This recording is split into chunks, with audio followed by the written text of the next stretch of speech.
Okay. So as I said to you before, कि different mass may have different heat content. If I take let's say I take an iron block which is like जो कि इतना छोटा है, this is this much big and let's say this is this much big. ठीक है. Now if all these iron blocks are at different temperatures, let's say this iron block is at कितना temperature लेंगे, let's take 500 degrees Celsius. Is also at 500 degrees Celsius. This block is also at 500 degrees Celsius. Okay, what happens? तीनों blocks का heat content is different है कि नहीं है? All the three blocks have different heat contents. In fact, can you tell me which block will have highest heat content? C. A. A. क्यों A भाई? Sir mass is less. तो heat content में पूरे ज्यादा किसका होगा? सबसे ज्यादा हीट कंटेंट तो उसका होगा ना जिसके पास ज्यादा मास है. कौन ज्यादा हीट दे सकता है, ज्यादा देर तक हीट दे सकता है? जिसके पास मास ज्यादा है कि नहीं? आप देखो, अनदर एग्जांपल फॉर दिस. आपके पास आप एक कटोरी में एकदम गर्म पानी लो, ठीक है, और एक बड़े से भगोने में या पतीले में गर्म पानी लो, एकदम स्टीम आने चाहिए उस पानी से. कौन सा वाटर जल्दी ठंडा होगा? छोटा वाला या बड़ा वाला? ए या बी? छोटा वाला. छोटा. डेफिनेटली छोटा वाला. क्यों? क्योंकि इसके पास कम हीट कंटेंट है. ठीक है. So heat content, please remember, doesn't determine our temperature of that object. Heat content is not determining temperature of that object. ठीक है, समझ में आ रहा है कि नहीं आ रहा है? ठीक. तो कैन आई से हियर कि हीट जो है मेरा, heat content is depending on mass actually. Is it, or is it depending on temperature? Not temperature can be slightly different also, you know. यहाँ पे temperature थोड़ा different भी हो सकता है. But you know, I can have let's say 490 degrees Celsius. I can have let's say 400 degrees Celsius. But still, this may have greater heat content. ठीक है? समझ में आ रहा है कि नहीं आ रहा है? I hope you are getting this point. So still, this block C will definitely have greater amount of heat content. ठीक है. So I can say the heat content, it is directly proportional to mass. Heat content is directly proportional to mass. Also, अब देखो, another way to determine heat content किसके पास जाता है. आप क्या करो, दो, now what I'm going to do is, तीनों को मान लो मैं या मैं यहाँ पर क्या, now what I'm going to do is masses I'm going to take same. तो एक तो ये पार्ट होगा कि ज्यादा मास मतलब it can have more the probability of containing more heat. ज्यादा मास मतलब ज्यादा हीट वो कंटेन कर सकता है. ठीक है. अच्छा, दूसरा चीज चलो देखते हैं. अभी हम क्या करेंगे, what I am going to do is, अभी हम दो एकदम एग्जैक्टली इक्वल क्यूब्स लेते हैं. एकदम exactly equal cubes will take, you know. ठीक है. और मान लो दोनों मटेरियल भी सेम है, correct. Now but one is at 100 degrees Celsius, another is at 500 degrees Celsius. Which one do you think has more heat content? I take this as 500. क्यों 500 वाला? Sir, higher heat energy. Higher Temperature. higher तो इसको how do you summarize this? मतलब क्या, कैसे इसको बोलोगे कैसे? सर मतलब अगर दोनों ने एक साथ हीट लूज करना शुरू किया तो बी वाला ज्यादा देर तक हीट दे सकता है क्योंकि उसके पास टेम्परेचर ज्यादा है. Okay okay okay, yes. तो just a second. Okay, so basically यहाँ पर क्या है, व्हेन आई लेट्स से हमें इसका टेम्परेचर 25 रूम टेम्परेचर तक लाना है. ठीक है. तो कौन ज्यादा किस केस में टेम्परेचर डिफरेंस ज्यादा होगा as compared from room temperature? मतलब 25 डिग्री सेल्सियस अगर हम लेते हैं इसको, 25 डिग्री सेल्सियस से। तो किस केस में टेम्परेचर डिफरेंस ज्यादा आएगा? किस केस में टेम्परेचर डिफरेंस ज्यादा आएगा? किस केस में टेम्परेचर डिफरेंस ज्यादा आएगा? इस केस में ना, ऑब्वियसली इस केस में टेम्परेचर डिफरेंस देखो ज्यादा आ रहा है, magnitude wise I am speaking, correct. 500 या 20, तो यहाँ पे मैग्नीट्यूड वाइज अगर आप देखो तो टेम्परेचर डिफरेंस ज्यादा बी वाले केस में आ रहा है एज कंपेयर टू ए वाला केस। ओके, तो क्या हम यहाँ पे बोल सकते हैं this is also directly proportional to delta t. Now if two of delta t मतलब क्या होगा? Change in temperature. ओके, ठीक है। तो नाउ अनदर थिंग, तो जब भी मेरे पास दो क्वांटिटीज ऐसे, let's say A is proportional to B, A is proportional to C, तो हम उसको कैसे लिख सकते हैं? Q is proportional to mass as well as Q is also proportional to change in temperature। और जब आप प्रोपोर्शनैलिटी साइन हटा देते हो तो क्या आ जाता है? कांस्टेंट आ जाता है यहाँ पे। तो अगर मैं मास को m बोलता हूं तो this formula can be written as m delta t,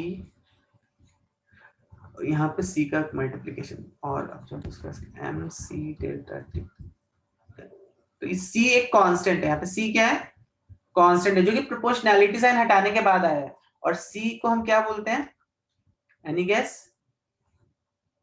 c को हम क्या बोलते हैं? Heat capacity. Specific heat capacity, ठीक है।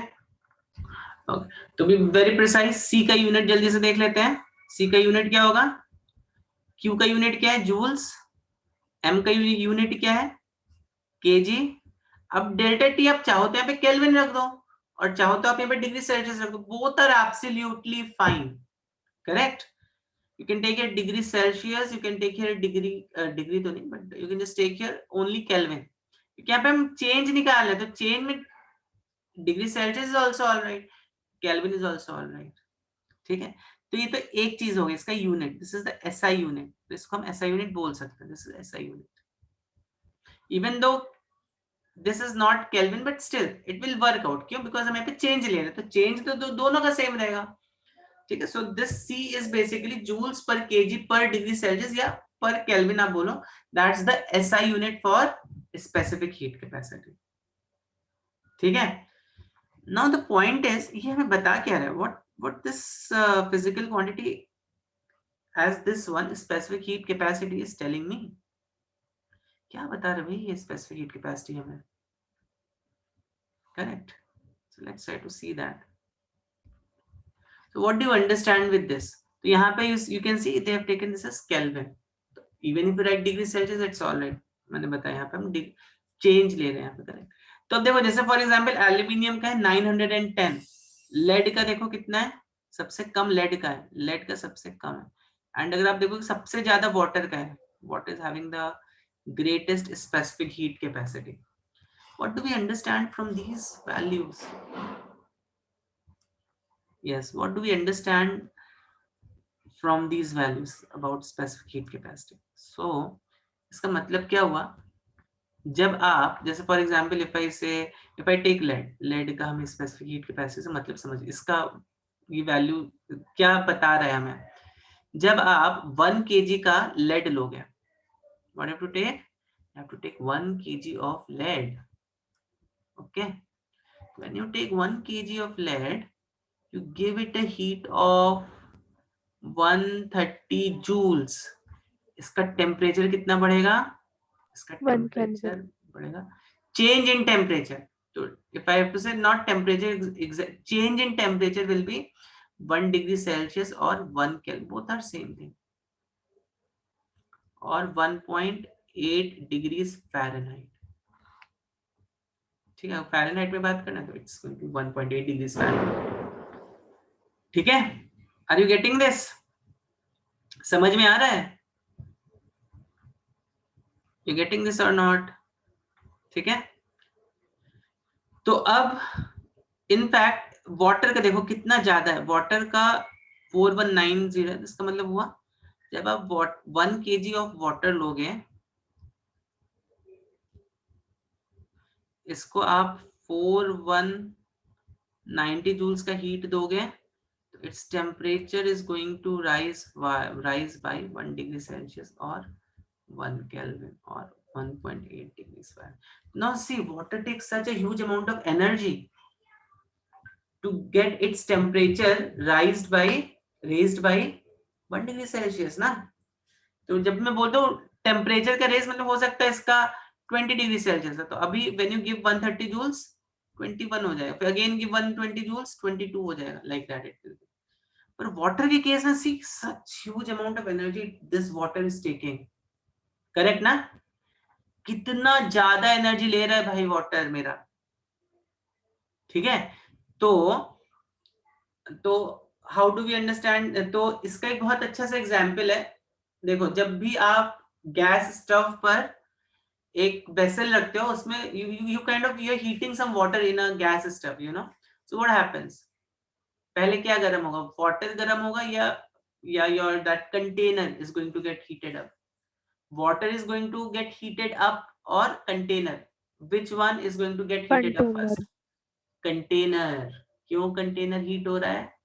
क्योंकि कंटेनर का कम है. देखो ना, अगर मतलब कॉपर का ले तो कॉपर का 390 है यहाँ पर, तो 390 जूल्स जल्दी गर्म हो जाएगा, you know, as compare to water. Water को टाइम लगता है गर्म होने में. देखा है कि नहीं देखा है आपने? करेक्ट.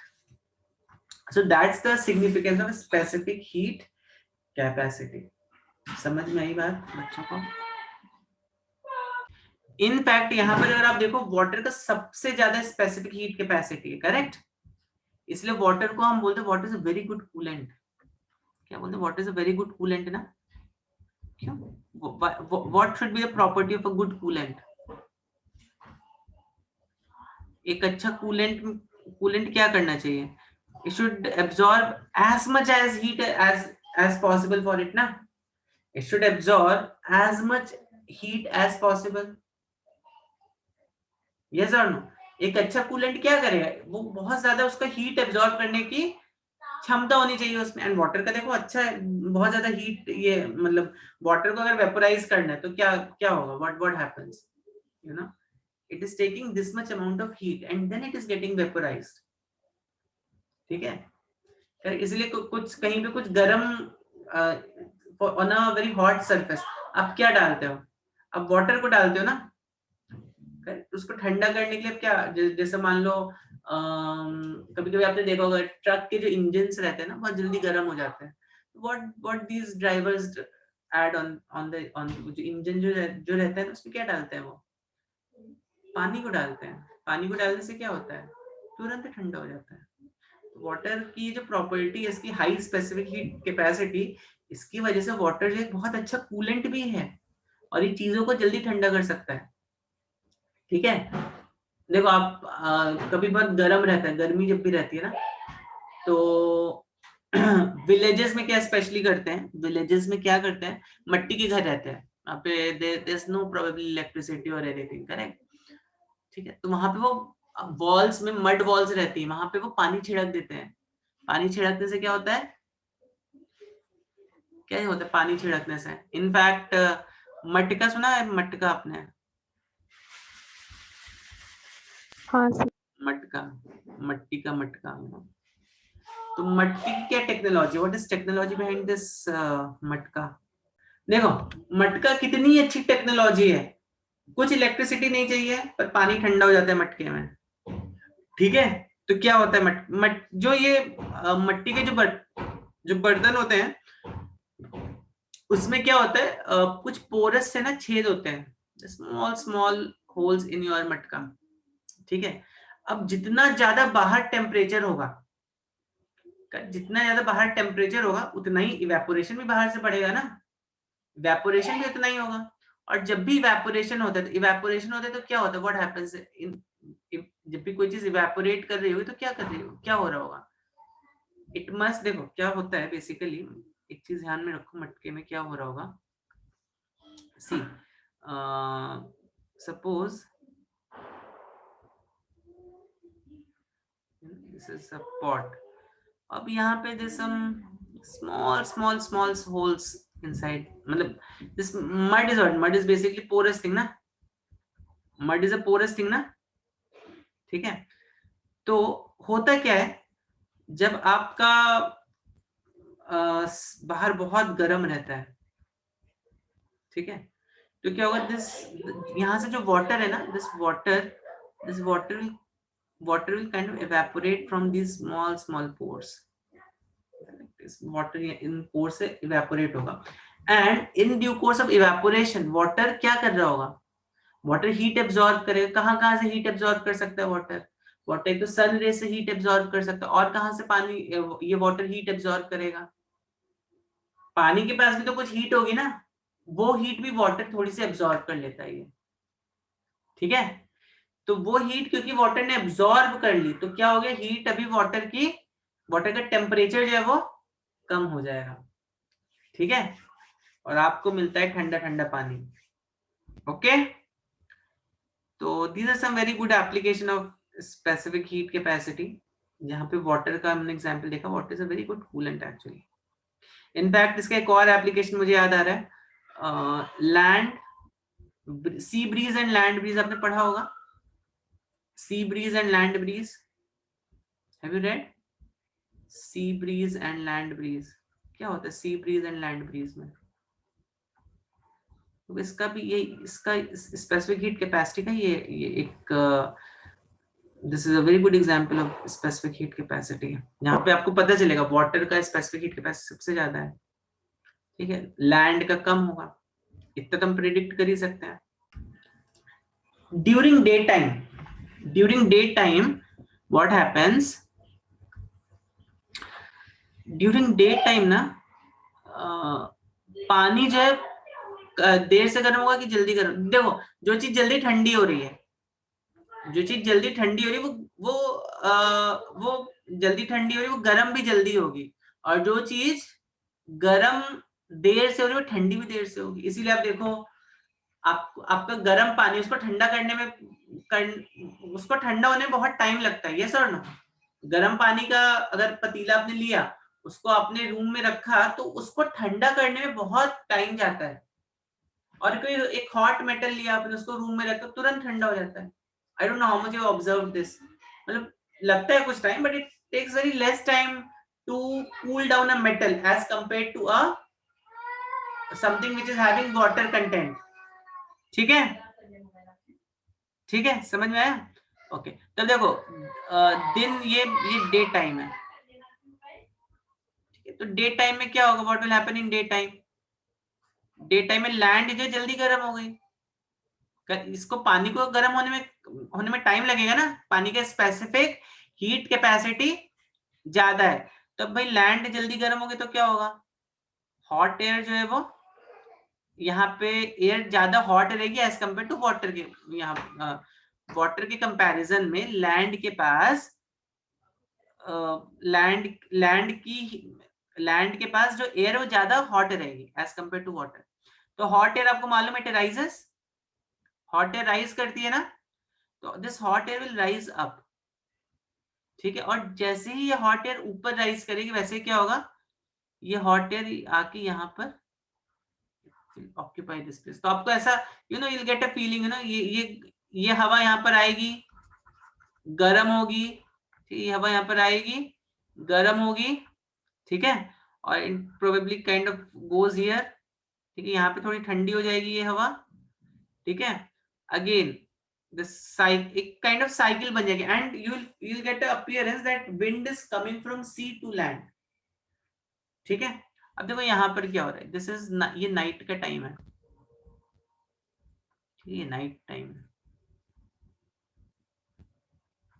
नाइट में क्या होगा, पानी अभी हवा कहाँ पे गर्म होगी, ऑब्वियसली यहाँ की हवा ज्यादा गर्म होगी, क्योंकि पानी भाई गर्म है, पानी भी गर्म है, लैंड भी गर्म थी, यू नो, लेकिन लैंड जल्दी ठंडी हो गई, लैंड का स्पेसिफिक हीट कैपेसिटी कम है, पानी का स्पेसिफिक हीट कैपेसिटी ज्यादा है, तो यहाँ की you know water will be in fact more hot as compare to land, तब यहाँ की हवा गर्म हो जाएगी and this will rise up, और यहाँ की हवा क्या होगी, ये हवा ऊपर गई तो हवा यहाँ पे नीचे आ गई, तो आप लैंड से सी की तरफ हवा आने की साइकिल बन जाएगी यहाँ पर, है ना, लाइक समझ में आई बात?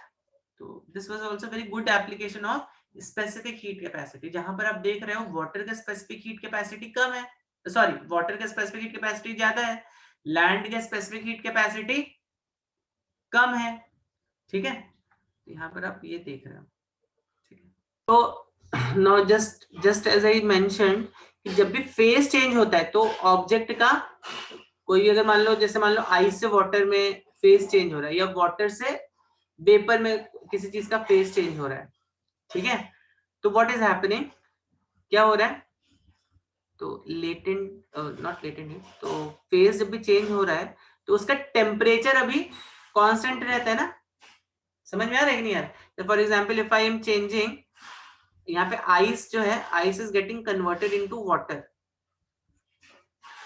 तो दोनों का टेम्परेचर सेम ही रहता है, 0 degree Celsius, ice will get converted to water at 0 degree Celsius, ठीक है। उसके बाद फिर अगर और हीट दोगे तो वाटर का टेम्परेचर जो फिर और बढ़ जाता है, ठीक है। Now here you kind of give some heat, तो यहाँ पे वाटर का टेम्परेचर क्या हो रहा है, this is in fact known as specific heat.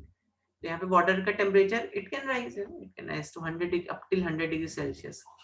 फिर आपको मालूम है यहाँ पे भी इस पॉइंट के बाद अभी फिर फेज चेंज होगा वाटर का ना, वाटर का फेज यहाँ पे फिर से चेंज होगा, ठीक है। तो जब भी फेज चेंज होता है किसी भी सब्सटेंस का, जब भी कोई भी फेज चेंज होता है, ठीक है, तो व्हाट डू वी से, तो जो हीट रिक्वायर्ड रहता है फेज चेंज करने के लिए, ओके, हीट रिक्वायर्ड रहता है जो भी फेज चेंज करने के लिए, that is known as latent heat, ठीक है। तो this heat is directly proportional to mass, more the mass more is the, जैसा भी more is the heat required to change its phase. जैसे फॉर एग्जांपल आप एक छोटू सा आइस ले लो और एक बड़ा सा आइस ले लो, बड़ा सा आइस का ब्लॉक ले लो, तो किसका हीट, किसको मेल्ट कराने के लिए आपको ज्यादा हीट देना पड़ेगा, बड़ा वाला, बड़े वाले को, ऑब्वियसली ना, ठीक है। तो यहाँ पे we can say this that this heat, कौन सी heat, latent heat. Latent heat मतलब क्या हुआ, ये कौन सी हीट है, फेज चेंज कराने में जो हीट लग रही है, करेक्ट। वैसे लेटेंट का मतलब होता है हिडन, ठीक है, हिडन हीट। तो क्यों क्यों इसको प्रोबेबली हिडन बोला गया होगा, क्योंकि यहाँ पे कुछ टेम्परेचर चेंज ही देखने को नहीं मिल रहा है। जनरली जब हम किसी चीज को हीट करते हैं तो उसका टेम्परेचर चेंज होता है ना, पर यहाँ पर जब आप हीट कर रहे हो तो दिस इज हिडन हीट, उसका टेम्परेचर चेंज ही नहीं हो रहा है, तो कहाँ चली गई वो हीट, उसका फेज चेंज कराने में चली गई। इनफैक्ट होता क्यों है यहाँ पे टेम्परेचर चेंज क्यों नहीं होता, उसका there is a reason for that. What is the reason, what is the reason, मालूम है किसी को? ओके, देखो देखो वाटर में बेसिकली वाटर के जो मॉलिक्यूल्स होते हैं ना, मान लो एक वाटर का मॉलिक्यूल है, एक दूसरे वाटर के मॉलिक्यूल के साथ एक बॉन्ड बना लेता है। इनफैक्ट आपको मालूम होगा ना, सॉलिड में intermolecular forces are more as compared to intermolecular forces in liquid ना, correct. And this is true for anything. आप सिल्वर लो, गोल्ड को भी लोग मेल्ट करते हैं ना, तो जब आप गोल्ड को मेल्ट कर रहे हो मतलब क्या कर रहे हो आप, उसके जो दो एटम्स हैं उनके बीच का जो मतलब जो उनका अट्रैक्शन है उसको आप कम कर रहे हो, लिक्विड में लेके आ रहे हो, करेक्ट। लिक्विड में लेके आने का मतलब क्या है, आपको उसके बीच के जो स्ट्रॉन्ग इंटरमॉलिक्यूलर फोर्सेस हैं उनको ब्रेक करना है। तो जब भी हमें कोई भी बॉन्ड को ब्रेक करना रहता है तो हमें क्या करना पड़ता है, we need to give it some heat. जब भी when we are breaking a bond, ठीक है, जब भी हम कोई बॉन्ड को ब्रेक करते तो वी गिव सम हीट। तो यहाँ पे जो भी आप हीट देते हो, जो भी आप हीट लेट्स से आइस को दोगे, वो हीट क्या करेगी, वो हीट उसके जो बॉन्ड्स फॉर्म हुए हैं, जो दो वाटर मॉलिक्यूल्स के बीच में आइस के जो बॉन्ड्स फॉर्म हुए हैं उसको ब्रेक कराने में जाती है वो हीट, ठीक है। तो यहाँ पर what we can say यहाँ पे टेम्परेचर का चेंज नहीं आ रहा है इसलिए, क्योंकि जितनी भी हीट है ना वो एब्जॉर्ब कर ले रहा है, ice is absorbing in breaking its bond, तो इसलिए यहाँ पे टेम्परेचर का चेंज नहीं देखने को हमें दिखता है यहाँ पे, करेक्ट। तो we say heat is directly proportional to mass, obvious सी बात है, छोटा आइस और बड़ा आइस का ब्लॉक, किसको मेल्ट कराने में ज्यादा हीट लगेगी, इस वाले को, तो I can say heat is directly proportional to mass over here, and children, यहाँ पर जब आप प्रोपोर्शनैलिटी साइन हटाते हैं तो एक कांस्टेंट आता है जिसको बोलते हैं हम L. L is known as latent heat. तो आपको देखो लेटेंट हीट जो आपको दो बार दिखाई देगा, एक बार जब सॉलिड से लिक्विड जा रहा होगा और एक बार लिक्विड से वेपर के फॉर्म में जब कन्वर्ट हो रहा होगा. तो लेटेंट हीट के को हम बोल सकते हैं latent heat could be of two types. It could be latent heat of vaporisation, sorry पहले हम सॉलिड्स टू लिक्विड देखते हैं. तो it could be of fusion and it could be of vaporisation. ठीक है, it could be fusion, it could be vaporisation. तो latent heat क्या होगा? ये हीट आप एक पर्टिकुलर टेम्परेचर जो कि फेज चेंजिंग, जब भी ऑब्जेक्ट का सब्सटेंस का फेज चेंज हो रहा होगा, करेक्ट, वहां पर लेटेंट हीट लगता है. ठीक है, लेटेंट. ओके, तो L इज लेटेंट हीट का constant. Latent heat of fusion, L को हम जनरली बोलते हैं latent heat of fusion, latent heat of vaporization, like this we say. तो what will be the unit for L? Any guess what will be the unit for L? Joule upon kg. Yes, joules upon kg. L का unit will be, L का unit will be joules upon kg. ठीक है, okay. तो see this table very carefully. ठीक है, forget about helium, hydrogen, वो सब आप केमिस्ट्री के कांसेप्ट्स में देखोगे. At least focus on like ethanol पे फोकस करो, mercury, water, sulphur, lead, antimony, like that. तो देखो मरकुरी का मेल्टिंग पॉइंट कितना है? मरक्यूरी का मेल्टिंग पॉइंट यहाँ पे केल्विन और यहाँ पे सेल्सियस में दिया हुआ है. ठीक है, see this is kelvin, this is Celsius. ठीक है, तो यहाँ पर मरक्यूरी का जो मेल्टिंग पॉइंट है, मरक्यूरी का मेल्टिंग पॉइंट -39 डिग्री सेल्सियस. ठीक है, वाटर का कितना है? वाटर का है 0 डिग्री सेल्सियस. दिख रहा है, दिख रहा है. अच्छा, सल्फर का मेल्टिंग पॉइंट है 119 डिग्री सेल्सियस. ठीक है, दिख रहा है कि नहीं दिख रहा है? यहाँ पर यू सीइंग दैट. और यहाँ पर you seeing heat of fusion. मतलब now how do we understand heat of fusion? Now if I say heat of fusion of water is this 3.34 into 10 raised to 3. Now how do we understand this? Heat of fusion water का कितना है? latent heat of fusion जो है LF, मैंने आपको बताया LF. Now what do you understand with this?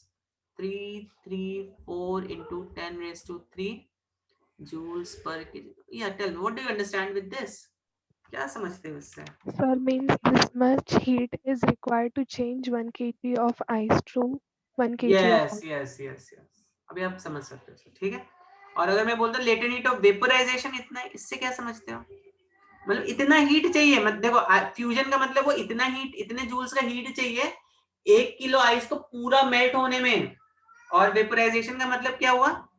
इतना heat चाहिए 1 केजी वाटर को पूरा का पूरा स्टीम में कन्वर्ट करने के लिए. तो कौन बड़ा है यहाँ पर? In fact latent heat of vaporisation बड़ा है. ठीक है, लेटेंट हीट ऑफ वेपोराइजेशन बड़ा है क्योंकि आप बहुत दूर दूर तक लेके जा रहे हो मॉलिक्यूल्स को, यू नो. ठीक है, so you can see for other materials as well. Sir, फिर sublimation में क्या होगा? सब्लिमेशन में एक्चुअली सब्लिमेशन में ये जो हम यहाँ पे कैलोरीमेट्री पढ़ रहे हैं ना, पर आप केमिस्ट्री में एक और चैप्टर पढ़ोगे फेज रूल करके.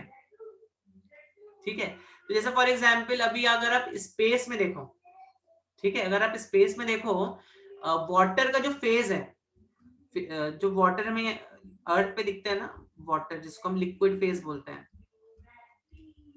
This occurs at a definite pressure. एक पर्टिकुलर प्रेशर पर ही एग्जिस्ट कर सकता है.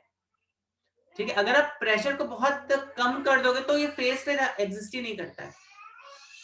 समझ रहे हो? तो जैसे अगर आप स्पेस में देखोगे, तो what happens in space is कि जो आइस है ना, वो डायरेक्ट स्टीम में कन्वर्ट हो जाती है, वो वाटर के फेज में आती नहीं है. वो यू गेटिंग दिस पॉइंट? ठीक है, तो जो सब्लिमेशन का जो प्रिंसिपल है, first of all this is dealt in more detail in this chapter. जैसे मतलब फेज रूल, तो वहां पे आपको सब चीजें देखनी पड़ती हैं. ठीक है, सब चीजें मतलब आपको वहां पे प्रेशर भी देखना पड़ता है and all that. Correct, pressure भी देखना पड़ता है, फिर आपको कौन कौन से फेज उस प्रेशर पे एग्जिस्ट कर रहे हैं वो सब आपको वहां पर देखना पड़ता है। तो सब्लिमेशन के केस में क्या होता है, प्रोबेबली वो लिक्विड फेज में वो सब्सटेंस एग्जिस्ट ही नहीं करेगा उस पर्टिकुलर प्रेशर पे, जैसे मैंने आपको बोला स्पेस में, करेक्ट, स्पेस में क्या होता है कि अगर आइस है, करेक्ट, तो इनफैक्ट अगर वाटर एग्जिस्ट कर ही नहीं सकता, अगर आप पानी से फेंक दोगे स्पेस में तो तुरंत वो आइस के क्रिस्टल्स में कन्वर्ट हो जाएगा, यू नो, ठीक है।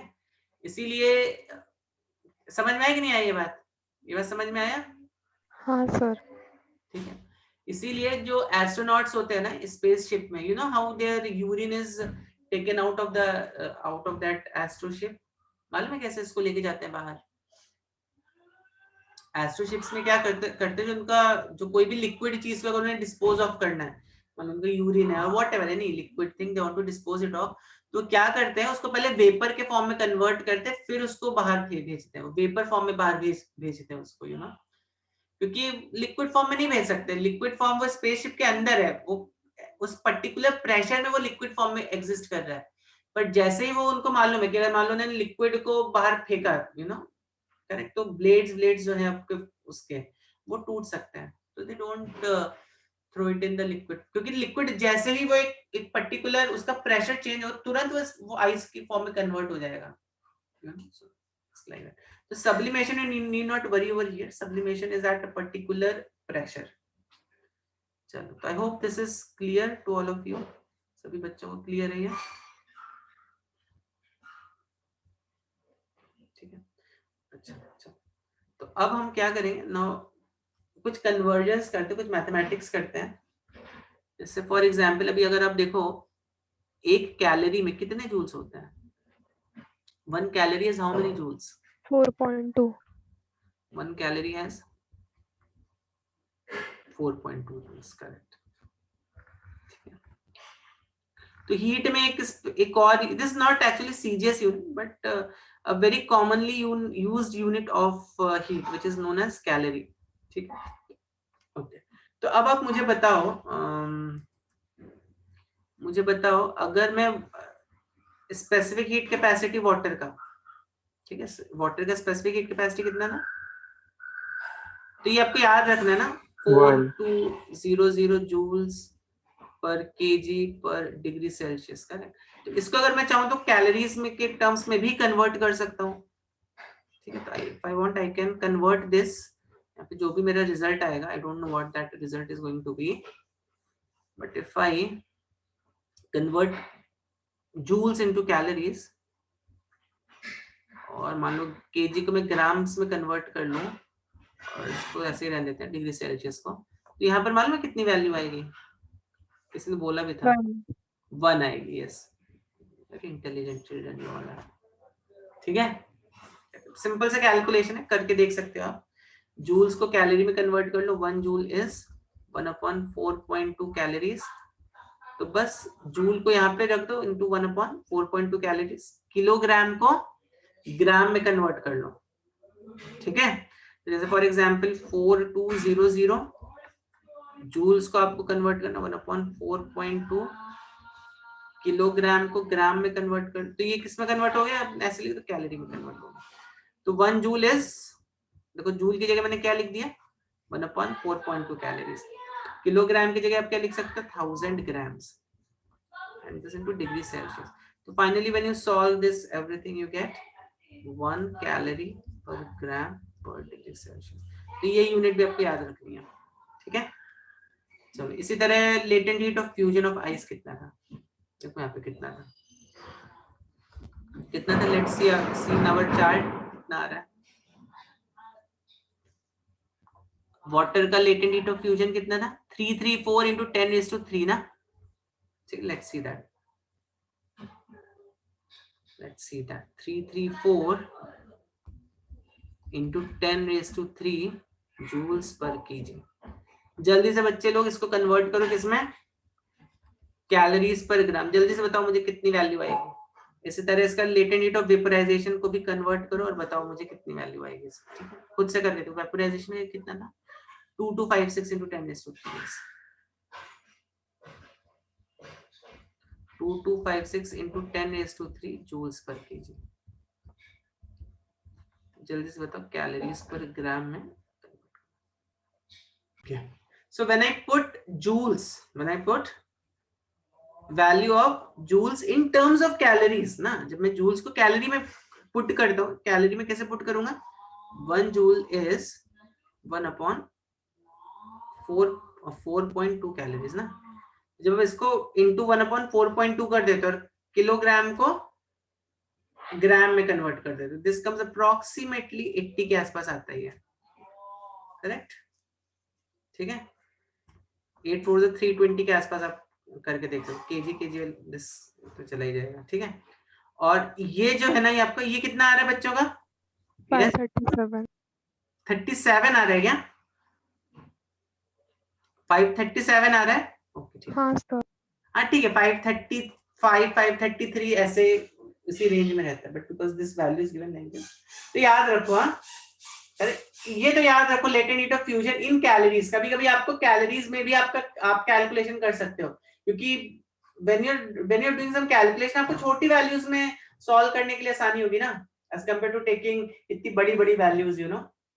तो remember these values also, sometimes they give you also, तो इसका 535 approximately पकड़ सकते हैं, you know, that's all right, approximately। समझ में आई बात बच्चों को? okay. Is there any doubt till what we have done till now? Any doubt till what we have done till now? Yes, देखो तो हमने अभी तक seen all this, ठीक है। तो जल्दी से फिर हम लोग चलो अभी आपसे एक थोड़ा सा let me ask you question, थोड़ा सोच के जवाब देना इस क्वेश्चन को, ठीक है। अब समझो मेरे पास एक यहाँ पर ऑब्जेक्ट है, इसका टेम्परेचर 100 डिग्री सेल्सियस है। यहाँ पर एक दूसरा ऑब्जेक्ट है, दिस इज ऑब्जेक्ट ए, यहाँ पे ऑब्जेक्ट बी, इसका टेम्परेचर 150 डिग्री सेल्सियस है। ये चलो इसको हम लोग ले लेते हैं 200 ले लेते हैं, कैलकुलेशन आसानी हो जाएगा। And what I do is, मैं इसको आपस में इन दोनों को I just connect them, you know, और इनको या पास पास में रख देते हैं हम लोग, ठीक है, करेक्ट। तो हम इसको क्या कर देते हैं, पास पास में रख देते हैं। ओके, अब बताओ फाइनल टेम्परेचर कितना हो जाना चाहिए दोनों का? ए और बी का फाइनल टेम्परेचर कितना हो जाएगा? 150 150 डिग्री सेल्सियस। तो ये 100 पे था, ये 200 पे था ना, 100 पे 200, तो आप बोलोगे 150 होना चाहिए सर, एवरेज निकाल लो, कितना आसान है। नहीं, 150 हो जाना चाहिए ना, यस और नो? हाँ sir. You all agree? Do you all agree or not? Do you all agree or not? Yes sir. तो हम लोग कैलोरी मीटर क्यों पढ़ रहे हैं भाई? अगर ये इतना आसान होता है, ये 150 एवरेज निकाल दो, 150 हो जाएगा। नॉट लाइक दैट, फिजिक्स में एवरेज का कंसेप्ट जो है नहीं चलता है, ठीक है, दिस इज रॉन्ग, ठीक है। फिजिक्स में हमेशा ध्यान रखो, आपको लग रहा होगा एवरेज निकाल दो भाई हो जाएगा काम अपना, नहीं, फिजिक्स में एवरेज निकाल के काम नहीं चलता है, ठीक है। How you have to go ahead is, कैसे सॉल्व करना है इसको, देखो इसका अलग हीट का, इसका हीट कंटेंट अलग है ना। अगर हमें इसका स्पेसिफिक हीट कैपेसिटी मान लो सी है, इसका स्पेसिफिक हीट कैपेसिटी सी भी है, दोनों का हीट कंटेंट तो अलग अलग है ना। समझ में आ रहा है कि नहीं आ रहा है? तो हीट कंटेंट कैसे फ्लो होगा, mc डेल्टा टी। यस, जब भी हीट फ्लो हो रही है, हीट कैसे फ्लो होगी, इस लॉ से फ्लो होगी, mc डेल्टा टी के रूल से हीट फ्लो होगी। Always remember this point please, ठीक है। Heat always flows from mc delta T वाले रूल से, ठीक है, समझ रहे हो कि नहीं?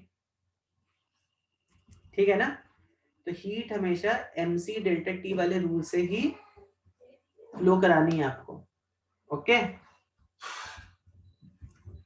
ओके। चलो देखते हैं, now let's see this rule. इस rule को थोड़ा इसको समझते हैं थोड़ा सा, चलो बिल्कुल आ गया अभी तो चलो अभी समझो। अच्छा, एक चीज आपको ये क्लियर रहनी चाहिए, हीट कब तक फ्लो होगी। तो एक तो हो गया कि हीट जो है वो हीट फ्लो हो रही है ऐसा नहीं कि 100 200 to 150 degree Celsius will be the final temp, no, ठीक है, टेम्परेचर डिफरेंस कुछ अलग अलग हो सकता है, ठीक। तो अब देखो यहाँ पर हीट कब तक फ्लो होगी, इतना तो हमें पता है कि हीट तब तक फ्लो होगी जब तक इन दोनों का टेम्परेचर T नहीं हो जाता। T का मतलब क्या हो गया, T मतलब कुछ भी टेम्परेचर हो सकता है, तो इस स्टेट को जब भी हीट फ्लो नहीं हो रही, इस स्टेट को क्या बोलते हैं, थर्मल इक्विलिब्रियम। थर्मल इक्विलिब्रियम, या आप ऐसा समझो, इक्विलिब्रियम जब भी आ जाए ना, इक्विलिब्रियम का मतलब हुआ अगर मान लो 10 जूल्स की हीट इधर पे फ्लो हुई तो 10 जूल्स की हीट इधर पे भी फ्लो हुई, करेक्ट। आप केमिकल इक्विलिब्रियम एंड ये सब चीजें पढ़ोगे आगे जाके। तो थर्मल इक्विलिब्रियम का मतलब क्या हुआ, जितनी हीट A से B में गई उतनी हीट B से A में भी आई, जितनी हीट A से B में गई उतनी हीट B से A में आई। सही है कि नहीं है, ठीक है, ओके। तो तब तक हीट फ्लो। अच्छा, यहां पर एक और असम्पशन हमें करना, one more assumption we have to make, ठीक है, one more assumption we have to make over here, one more assumption is this that यहां पे हीट जो है ना, अब देखो practically I tell you what is problem with one of the major challenges in fact with calorimetry. देखो क्या होता है, जब भी ए अपनी हीट इसको ट्रांसफर कर रहा होगा तो भाई एटमॉस्फेयर भी तो है खाने के लिए, ठीक है, इसकी हीट खाने के लिए एटमॉस्फेयर भी बैठा हुआ है, ठीक है। तो क्या होगा, व्हाट हैपेंस, तो सम थोड़ी बहुत हीट तो भाई देखो इसकी बी में चली जाएगी, ओके, और थोड़ी बहुत हीट जो है ना, some part of the heat, ये जो कि बहुत कम रहती है, some part of the heat will go to atmosphere also. तो कैलोरीमेट्री में जो हमारा सबसे बड़ा चैलेंज रहता है वो यही रहता है, how we can minimize this heat that goes to the surrounding. What is our assumption, तो हम यहाँ पर क्या मान के चलेंगे कि पूरी की पूरी हीट ए की बी को ट्रांसफर हुई है and it has not got transferred to the surrounding, जो इसको सराउंड कर रही है सराउंडिंग, उस पे नहीं गई है हीट, क्योंकि heat can go in form of radiation also, बाहर रेडिएशन के फॉर्म में भी निकल सकती है, ठीक है। तो हमें अच्छे से आइसोलेट और सबको करना पड़ेगा, ठीक है। तो यहाँ पे क्या असम्पशन है, और पूरी की पूरी 100% ट्रांसफर ऑफ हीट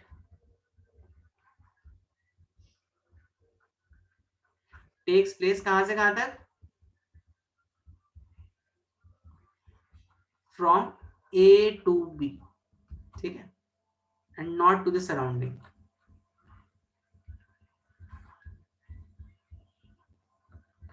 ओके, तो जो जब भी इस तरह का केस बनता है, मतलब 100% heat is getting transferred from A to B and it is not getting transferred to the surrounding, इस सिस्टम को बोलते हैं isolated system,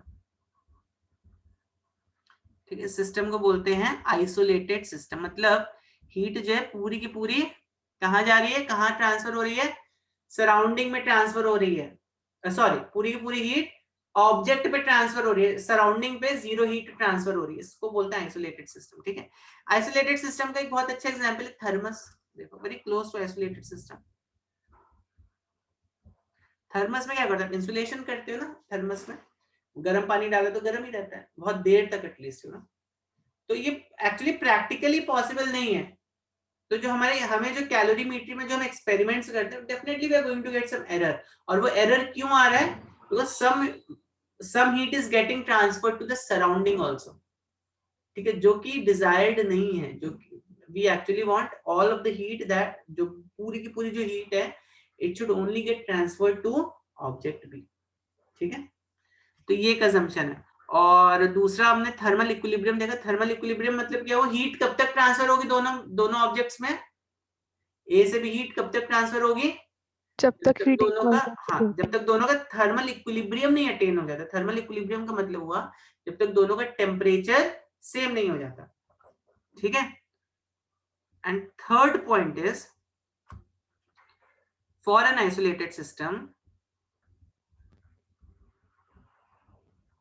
for an isolated system क्या होता है? फॉर एन आइसोलेटेड सिस्टम क्या होगा आइसोलेटेड सिस्टम के लिए? heat lost is equal to 0. नहीं, heat lost is heat negative absorbed. and heat absorbed is positive, or heat lost plus heat absorbed is always equal to 0, ऐसा भी बोल सकते हो, ठीक है, करेक्ट। आप तो ऐसा बोल दो, या फिर तो यहाँ से देखो वही चीज आ जाएगी। देखो आप लिखोगे तो हीट जो लॉस्ट हुई है, हीट एब्जॉर्ब्ड जो हुई, हीट एब्जॉर्ब पॉजिटिव लेते हैं, दिस इज नेगेटिव, करेक्ट। तो जनरली हीट लॉस जो होता है ना, चलो इसको मैं अभी नहीं लिखता हूँ, आपके लिए क्या लिख दिया मैंने। तो जो हीट लॉस्ट होती है ना वो हमेशा नेगेटिव होती है। अब आपको बोलोगे सर क्यों नेगेटिव होती है? करेक्ट। तो हीट लॉस जब भी हो रही है तो क्या हो रहा होगा? जैसे फॉर एग्जांपल अभी समझो एक बॉडी है 100 डिग्री सेल्सियस पर है, ठीक है। दूसरी बॉडी है जैसे मैंने आपको बताया 200 डिग्री सेल्सियस पर। अब हो सकता है after when you connect these bodies together, after some time that temperature, तो when you connect these bodies together तो इन दोनों का टेम्परेचर हो सकता है 80 डिग्री सेल्सियस हो गया, 80 डिग्री सेल्सियस हो गया। इट कुड बी एनीथिंग, जरूरी नहीं है एवरेज हो, 150 भी हो सकता है, बट जरूरी नहीं है एवरेज ही हो, ठीक है। ओके, तो 80 डिग्री सेल्सियस और 80 डिग्री सेल्सियस हो गया। सर मतलब बाकी हीट एटमॉस्फेयर में गई? नहीं, बाकी की हीट एटमॉस्फेयर में नहीं गई। See heat is a different thing and temperature is a different thing. मैंने बोला यहाँ पे इसका टेम्परेचर जो है वो 80 डिग्री सेल्सियस हो गया, ठीक है। हीट तो कंजर्व्ड है, are you getting? But temperature is not a conserved quantity, please try to remember this. समझ में आ रहा है? हीट इज एनर्जी ना, एनर्जी कंजर्व रहती है ना, टेम्परेचर थोड़ी ना कंजर्व रहता है, वेलोसिटी थोड़ी ना कंजर्व रहती है मैकेनिक्स में, एनर्जी हमेशा कंजर्व रहती है फिजिक्स में, please try to understand this, ठीक है। वेलोसिटी कंजर्व्ड नहीं रहती है, एक्सीलरेशन कंजर्व्ड नहीं रहता है। कोई ऑब्जेक्ट है, ठीक है, मान लो 10 मीटर पर सेकंड की स्पीड से चले रहा है और दीवार से टकरा जाता है, जीरो वेलोसिटी पर आ जाता है, करेक्ट। तब आप ये थोड़ी ना बोलेंगे सर वेलोसिटी कहाँ गई, वेलोसिटी तो कंजर्व है, नहीं। एंड काइनेटिक एनर्जी जो वो कंजर्व्ड रहेगी उस केस में। वेलोसिटी, टेम्परेचर, ये सब जो क्वांटिटीज हैं ये सब कंजर्व्ड नहीं रहती, ठीक है। तो यू नीड नॉट वरी कि बाकी का टेम्परेचर कहाँ चला गया and all that, you don't have to think it like that. But जितना हीट इसने दिया उतना हीट इसने लिया। अगर सपोज इसने मान लो, let's take an example, Q amount of heat दिया ए ने, बी, करेक्ट। तो A gives Q joules of heat, B absorbed, I'm sorry, B gives Q, B ज्यादा टेम्परेचर पर है ना, तो B जो है वो Q जूल्स ऑफ हीट दे रहा होगा, और A is absorbing Q joules of heat. समझ में आई बात? तो B जो है वो हीट देखो दे रहा है, B क्या कर रहा है? हीट दे रहा है, और A क्या कर रहा है? हीट एब्जॉर्ब कर रहा है। B क्यों हीट दे रहा है? क्योंकि वो ज्यादा टेम्परेचर पर है। A क्यों हीट एब्जॉर्ब करे? क्योंकि वो कम टेम्परेचर पर है, ठीक है। तो हीट लॉस्ट नेगेटिव क्यों होती है? क्योंकि मान लो 80 डिग्री पर आ गए ना, तो जब डेल्टा टी निकालोगे, देखो यहाँ पर, तो फाइनल माइनस इनिशियल करो, 80 माइनस 200 करो, देखो ये क्वांटिटी नेगेटिव आ रही है कि नहीं आ रही है? आ रही है ना नेगेटिव। तो इसको पॉजिटिव करने के लिए बस हम यहाँ पे इसको हम नेगेटिव कर देते हैं, लॉस, हीट लॉस को हम नेगेटिव कर देते हैं, ठीक है। और heat absorb anyways, I am sorry, ये एक्चुअली 100 से तो ज्यादा ही होना चाहिए, 100 से ये नहीं हो सकता है। मान लो 120 हो गया इसका, 100 से तो ज्यादा ही होगा ना भाई। तभी देखो यहाँ पे 120 माइनस 200 करो तो कितना है? माइनस 80 डिग्री सेल्सियस आ रहा है, ठीक है, करेक्ट। तो यहाँ पर क्या है? यहाँ पर हीट जो है वो क्या हो गई? हीट जो है वो लॉस्ट हुई है, B is losing heat and A is absorbing heat, ठीक है। तो जब ए एब्जॉर्ब कर रहा हो देखो फाइनल माइनस इनिशियल करके देखो 120 माइनस 100 करके देखो यहाँ पर, ठीक है। तो this comes out to be positive. तो absorbed is always positive, lost अगर हो रहा है तो heat is taken as negative. तो minus Q lost equals to Q absorb. ये आइसोलेटेड सिस्टम के लिए होगा कि नहीं होगा? होगा कि नहीं होगा? हाँ सर। ठीक है। तो क्या हम इसको ऐसे लिख सकते हैं, Q absorb plus Q lost is equal to, this is equal to 0, ठीक है। So remember this condition for isolated system. अब you just try to use this equation, ठीक है। आपको चाहिए तो आप ये इक्वेशन मत भी लगाओ, लिखने की भी जरूरत नहीं है इसको। तो ये ध्यान रखो, आइसोलेटेड सिस्टम के लिए Q minus of Q loss is always equal to Q absorb. Minus Q लिखा है, हीट लॉस को हम हमेशा नेगेटिव ही लेते हैं, ठीक है। So to summarize what all things we have done, आपको न्यूमेरिकल्स प्रॉब्लम कैसे सॉल्व करने, तो this session we won't be solving numericals problem, next week we will be solving numerical problems, correct? ठीक है। तो to summarize this thing that we have stated, तो पहला चीज आपको क्या ध्यान में रखना है, हीट कब तक ट्रांसफर होगी? Thermal equilibrium. Heat is transferred till thermal equilibrium is attained. Okay, till thermal equilibrium is attained. Okay.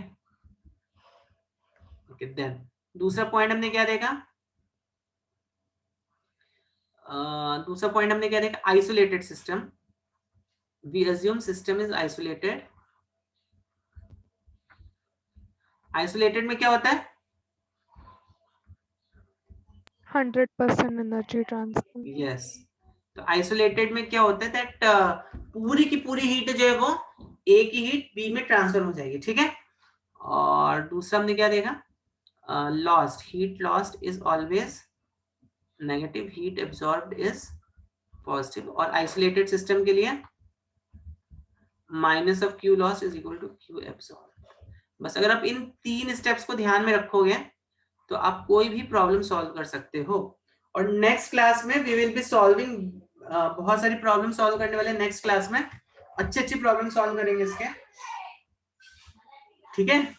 So time पे आ जाओ आप सभी बच्चे, okay. So I think this chapter will be ending in the next session.